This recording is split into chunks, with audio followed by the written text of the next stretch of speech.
Hi there, I'm Jack Maibaum, and I'm trying to learn how to use the TCS injectable equipment.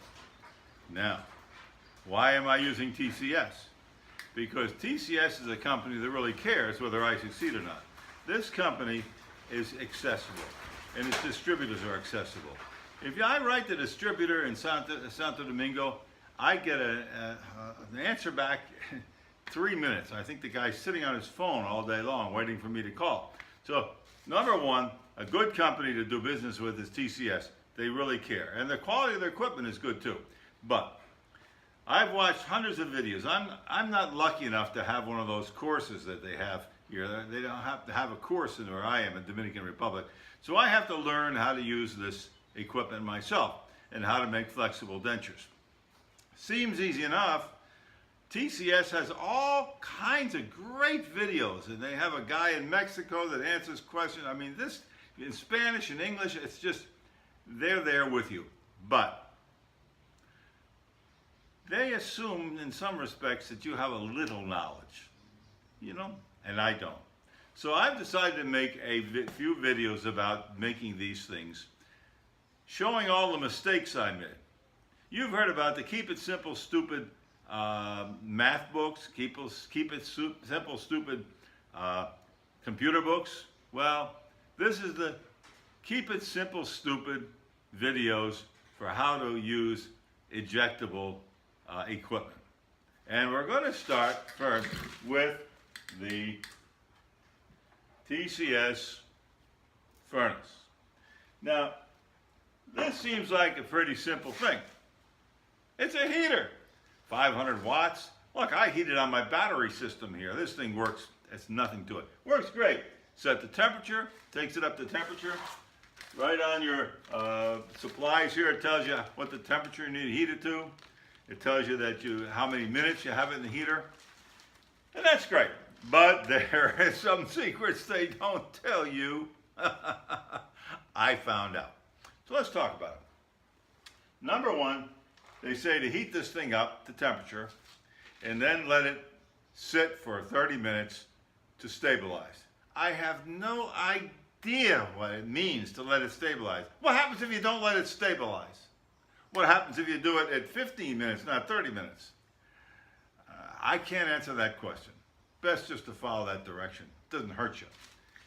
So, you turn it on and let it get heating up. And then it gets heated up. And then you realize, oh, what about this thing? I should have, it's up to temperature, but without this. And here's my little granddaughter's here too. Oh, thank you. Thank you. She brought me a screw. Just what I needed, a good screw. Okay, so make sure that when you start your furnace up to heat it up and get it up to temperature, make sure you put this in first. And then turn it on. You get it turned on, get it up to temperature, then you use the, where is it? I have here a great little, oh yeah, they even give you a timer. TCS even gives you a timer. A timer! Who else gives you a timer with your machine? That's a keep it simple, stupid item, I'll tell you, I need it. So, put this here, but don't put it on top of the oven. Ha!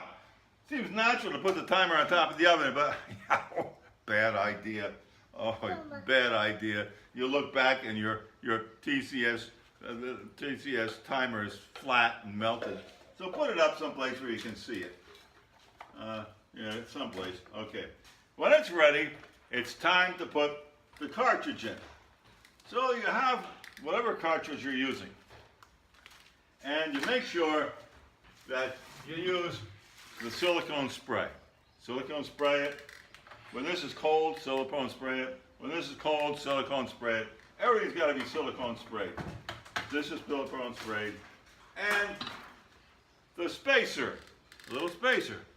You use the little spacer for the big and medium cartridges, and you use the big spacer for the pequeñita cartridges. I found that in only one little space, so it's good to keep that in mind. Okay? Now, it's up to temperature. you take your cartridge, you put it in like this, and that's easy enough. But you don't have gloves on and you forget that thing is 550 degrees. Then you take the spacer. Well, you're going to dare to do it without gloves, and that's okay.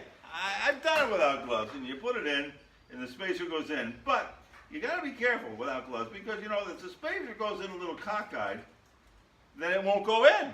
It won't go in. And now you got this thing kind of stuck here. You can't get it in because you didn't put it in straight. You put it in cockeyed. And now you got to get it out. You go to get it out, and you pull it out, and you burn your finger. So, have some gloves. Put it in. And put your spacer in like that. Now, don't make my mistake. I thought, oh my, yes. I want to make sure that's in there and gets heated good. So I take a finger, or take a knife, and I push the cartridge all the way to the back, where it seems to me it'll be hotter, right? It'll be hotter. There it is, way in the back. So now it gets up to temperature. It's time to take it out, and I take this out like this. And well, the first time I did it, the cartridge stayed in here like this, and I had this out here. Now that's a problem. That's a major issue, because now you got to get it out, and it's hot. You can't get it out. And you go like this, and then, and it goes to the floor, and it lands on your foot, and it burns your foot, hole in your shoe and your foot. So, what's the moral of the story? This is in here like this, with your gloves. Put this in here with your gloves, and carefully enter the spacer so it's not cockeyed with your gloves. Just in there a little bit like that, and wait for it to beat up the temperature.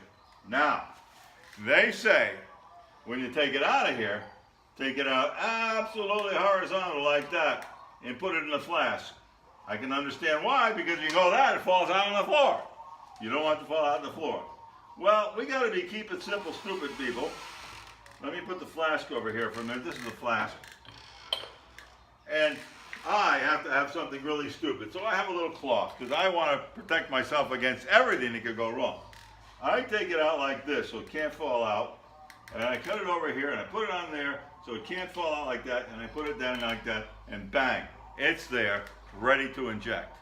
The next thing is, believe you me, they don't tell you this, but believe you me, you get up and you start cranking this thing for all you're worth, and you crank it fast, fast. Don't you wait a second, because if you wait too long, the thing hardens up in the middle and you're screwed.